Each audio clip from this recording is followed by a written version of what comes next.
పరిశుద్ధులందరికీ నా హృదయపూర్వక వందనాలు తెలియపరుస్తున్నాను. ప్రియ దేవుని బిడ్డారా, అందరూ బాగున్నారా? మీ కొరకు మేము ప్రార్థిస్తున్నాం. ఈ దినము ఈ ఉదయకాలంలో ఇంకా మన ఛానల్లో ఇంకెవరైతే సబ్స్క్రైబ్ చేసలేదో దయచేసి మన ఛానల్ సబ్స్క్రైబ్ చేయండి. ఎన్నో ఆదరించబడుతున్న వాక్యాలు మన ఛానల్లో ఉంచబడ్డాయి. ఇంకా అటు వాక్యంతో మీరు బలపరచబడి మీరు ఆశీర్వదించబడాలనేది ప్రభు యొక్క చిత్తము.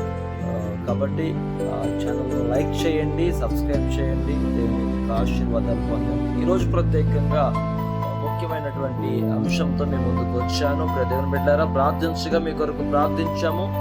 ప్రభు చాలా నిజంగా ఎంతగానో ఆశీర్వదిస్తున్నాడు. దేవుడు ఎంతగానో దీవిస్తున్నాడు.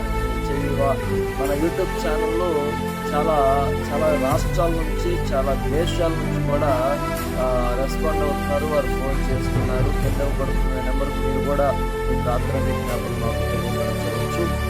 ఏది ఏమైనప్పటికీ దేవుని మహాకృపను బట్టి ప్రభు మమ్మల్ని జీవించబోతున్నాడు. ఈ దినమేశ్వర గ్రంథము 41వ అధ్యాయంలో 1 నుంచి 7 వచ్చిన భాగాలను మీరు చదవండి.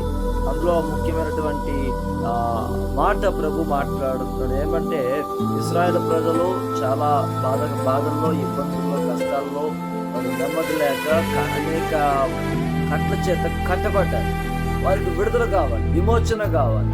ఆ విమోచన కొరకు వారు ఎదురు చూస్తుండగా ప్రభు మాట్లాడుతూ, మీరు భయపడవద్దు, నేను మీకు తోడై ఉన్నాను, నేను మీ దేవుడినై ఉన్నాను, దిగులు పడకు, నిన్ను బలపరచువాడును నేనే, నీకు సహాయము చేయువాడు నేనే, నీవు నా సొత్తైనటువంటి ప్రజలు, మీరు భయపడవద్దు, మీ ప్రతి కష్టంలో నేను మీకు తోడై ఉండి మీ కష్టాలన్నిటిని నేను తీరుస్తాను, నేను మిమ్మల్ని ఆదరిస్తానని ప్రభు యెషయా గ్రంథం 41వ అధ్యాయం 1 నుంచి 7వ వచనంలో మాట్లాడతాను. కాబట్టి ఈ వాక్యము మీరు చదవాలి.